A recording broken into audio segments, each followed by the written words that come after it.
ಸಂಪುಟ ವಿಸ್ತರಣೆ ಇಲ್ಲ ಅಂದ್ರೂ ಕೇಳ್ತಾ ಇಲ್ಲ ಕಾಂಗ್ರೆಸ್ ಶಾಸಕರು. 15 ದಿನದಲ್ಲಿ ಸಂಪುಟ ವಿಸ್ತರಣೆ ಆಗುತ್ತೆ ಅಂತ ಶಾಸಕ ಕುಲಕರ್ಣಿ ಹೇಳಿದ್ದಾರೆ. 15 ದಿನಗಳಲ್ಲಿ ಸಂಪುಟ ವಿಸ್ತರಣೆ ಆಗುತ್ತೆ ಎಂದ ವಿನಯ್ ಕುಲಕರ್ಣಿ ಧಾರವಾಡ ಗ್ರಾಮೀಣ ಕ್ಷೇತ್ರದ ಕಾಂಗ್ರೆಸ್ ಶಾಸಕ. ಸಂಪುಟ ವಿಸ್ತರಣೆ ಆಗುತ್ತೆ, ನಮ್ಮ ಹೈಕಮಾಂಡ್ ನಿರ್ಧಾರ ಮಾಡುತ್ತೆ. ಯೋಗೇಶ್ವರ್ ಲಕ್ಷ್ಮಣ ಸವದಿಗೆ ಮಂತ್ರಿ ಸ್ಥಾನ ನೀಡುವ ವಿಚಾರಕ್ಕೆ ಸಂಬಂಧಪಟ್ಟಂತೆ ನನಗೆ ಗೊತ್ತಿಲ್ಲ ಅಂತ ಕಾಂಗ್ರೆಸ್ ಶಾಸಕ ವಿನಯ್ ಕುಲಕರ್ಣಿ ಹೇಳಿದ್ದಾರೆ. ನಾನು ಅದರ ಬಗ್ಗೆ ಏನೂ ಹೇಳೋದಿಲ್ಲ ಅಂತ ಶಾಸಕ ಕುಲಕರ್ಣಿ ಮಾತನಾಡಿದ್ದಾರೆ.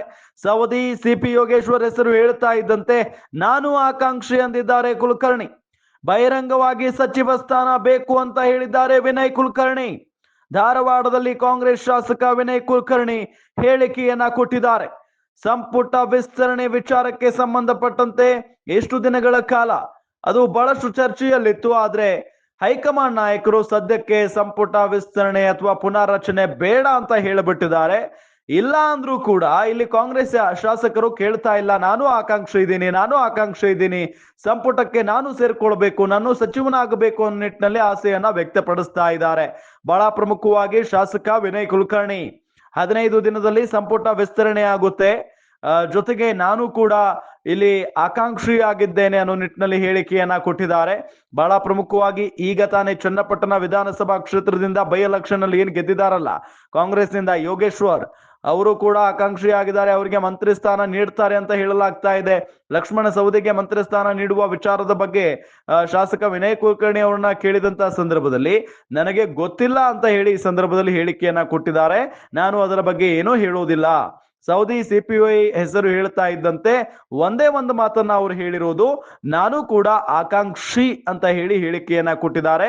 ಬಹಿರಂಗವಾಗಿ ಸಚಿವ ಸ್ಥಾನ ಬೇಕು ಅಂತ ಹೇಳಿ ಶಾಸಕ ವಿನಯ್ ಕುಲಕರ್ಣಿ ಅವರು ಕೊಟ್ಟಿರುವಂತ ಒಂದು ಹೇಳಿಕೆ ಇದು. ಹಾಗಾಗಿನೇ ಸಹಜವಾಗಿ ಸಿಕ್ಕಾಪಟ್ಟೆ ಕುತೂಹಲ ಇದೆ ಮತ್ತು ಕಾಂಗ್ರೆಸ್ನಲ್ಲಿ ಈ ಒಂದು ಏನು ಸಂಪುಟ ಪುನಾರಚನೆ ಆಗಿರ್ಬೋದು, ಏನು ಸಂಪುಟ ವಿಸ್ತರಣೆ ವಿಚಾರ ಏನಾದ್ರೂ ಮುನ್ನೆಲೆಗೆ ಬಂದ್ರೆ ಇದರಿಂದ ಕಾಂಗ್ರೆಸ್ನಲ್ಲಿ ಒಗ್ಗಟ್ಟು ಒಡೆಯುವಂತ ಅಥವಾ ಒಡೆದು ಹೋಗುವಂತ ಸಾಧ್ಯತೆಯೂ ಕೂಡ ಇದ್ದೇ ಇದೆ.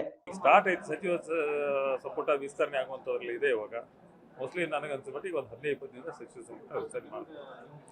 ನೋಡ್ರಿ ನಮ್ಮ ಹೈಕಮಾಂಡ್ ಏನ್ ಮಾಡ್ತಾರೆ ವಿಷಯ ಅಂತ ನೋಡೋದು. ಬಿಜೆಪಿಯಿಂದ ಬಂದಂತವ್ರು ಕೂಡ ಸಿಪಿಐ ಅವರಿಗೆ ಸೌದಿಯವ್ರಿಗೂ ಕೊಡಬೇಕು ಅನ್ನೋ ವಿಚಾರ ಯಾರ್ಯಾರು ಕೊಡ್ತಾರೆ ಇಲ್ಲ, ವೈಯಕ್ತಿಕ ಅಭಿಪ್ರಾಯ ಇಲ್ಲ, ಹೈಕಮಾಂಡ್ ಡಿಸಿಷನ್ ಇರ್ತೈತೆ ಅದ್ರಾಗ. ನಾನು ವೈಯಕ್ತಿಕ ಅಂತ ಅಭಿಪ್ರಾಯ ಏನು ಹೇಳಕ್ಕಾಗಲ್ಲ. ನಾನು ಕೂಡ ಒಬ್ಬ ಆಕಾಂಕ್ಷಿನೇ. ನೋಡ್ರಿ ಈಗ ಬಂತಲ್ಲ, ಈಗ ಟೈಮ್ ಬಂತು. ಹೋದ ಬಾರಿ ಕೂಡ ನಾವು ಸದನದಲ್ಲಿ ನಾವು ಅದ್ರ ಬಗ್ಗೆ ನಾವು ಅಪ್ಲಿಕೇಶನ್ ಕೊಟ್ಟಿದ್ವಿ. ಇವು ನಮ್ಮ ಸ್ಪೀಕರ್ ಅವರಿಗೆ ಪರ್ಮಿಷನ್ ಕೇಳಿದ್ವಿ. ಬಟ್ ಹೋದ ಬಾರಿಗೆ ಸದನ ನಡೀಲಿಲ್ಲ. ಯಾಕಂದ್ರೆ ಮೂಢ ಹಗರಣದಿಂದ ಬಿಜೆಪಿ ಅವರು ಒಂದು ದಿನ ಕೂಡ ಸದನ ನಡೆಯಕ್ಕೆ ಬಿಡಲಿಲ್ಲ. ಆ ಟೈಮಲ್ಲಿ ನಮ್ಗೆ ಯಾರಿಗೂ ಮಾತಾಡೋಕ್ಕೆ ಅವಕಾಶ ಸಿಕ್ಕಿರಲಿಲ್ಲ. ಈ ಸಲ ನನಗನ್ಸ್ಮಟ್ಟಿಗೆ ಕೊಡ್ತಾರ ಇಲ್ಲ, ಎಲ್ಲ ಬರಲ್ಲ. ಆ ಥರ ಏನಿಲ್ಲ, ಅವರು ಯಾರು ಮಿಸ್ಅಂಡರ್ಸ್ಟ್ಯಾಂಡಿಂಗ್ ಇರ್ಬೋದು, ಬಟ್ ಆ ಥರ ಏನಿಲ್ಲ. ಎಲ್ಲರೂ ನಾಳೆಲ್ಲರೂ ಕರೆದಾರ. ನೋಡ್ರಿ, ಮನ ಹೋಲ್ಸಕ್ಕಂಗಲ್ಲ. ಅವರು ಬಿಜೆಪಿ ಗೌರ್ಮೆಂಟ್ ಇದ್ದಾಗೂ ಮಾಡ್ಯಾರ. ಅವರು ನ್ಯಾಯ ಸಿಗುವವರೆಗೂ ಮತ್ತು ಅವ್ರು ಹೋರಾಟ ಮಾಡವ್ರೆ, ನ್ಯಾಯ ಸಿಗೋ ಮಟ್ಟ ಹೋರಾಟ ಮಾಡವ್ರೆ. ಅದಕ್ಕೆ ನಾವು ಬೇಡ ಅಂತ ಹೆಂಗೆ ಹೇಳೋಕ್ಕಾಗುತ್ತೆ? ಈಗ ನಮ್ಮ ಸರ್ಕಾರ ಇದ್ರೂ ಕೂಡ ನಾವು ಹೆಂಗೆ ಬೇಡ ಅಂತ ಹೇಳೋಕ್ಕಾಗುತ್ತೆ? ಅವ್ರಿಗೆ ಬೇಡ ಅಂತ ಹೇಳುವಂಥ ಪ್ರಶ್ನೆನೇ ಇಲ್ಲ. ಯಾಕಂದ್ರೆ ಇವತ್ತು ಅವ್ರು ಕೇಳಕತ್ತಿದ್ದು central central O B C ಕೊಡಿ ಅಂತ ಕೇಳ್ತಾರೆ. 2A ಕೇಳಕತ್ತಿದ್ರು. ಯಾಕಂದ್ರೆ ಅದು ಅವ್ರು ರಿಸರ್ವೇಷನ್ ಪಾಲಿಸಿ ಫಿಕ್ಸ್ ಮಾಡ್ಕೊಂಡ್ರೆ ಕಷ್ಟ ಐತಿ ಕರೆ, ಬಟ್ ಆದ್ರೆ ನಮಗೆ ನಮ್ಮ ಸಮಾಜಕ್ಕೆ ಮಾಡಿಕೊಡಿ ಅನ್ನೋದು ಅವ್ರಿಗೆ ಗೊತ್ತಾಯ್ತಿ.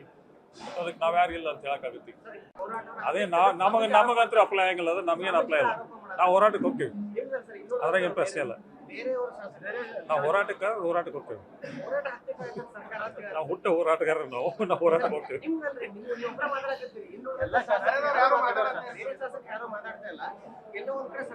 ಪಾಪ ಮಂತ್ರಿ ಆಸೆ ಇಟ್ಕೊಂಡು ಇರ್ಬೋದು ಕರೆ, ಬಟ್ ಅದೇನು ನನಗೆ ಗುರ್ತಿಲ್ಲ. ನಾ ಮಾತ್ರ ಹೋಗ್ತೀನಿ. ಉಳಿದಾರ್ದು ಏನು ನನಗೆ ಗುರ್ತಿಲ್ಲ, ನಾನು ಹೋಗ್ತೀನಿ.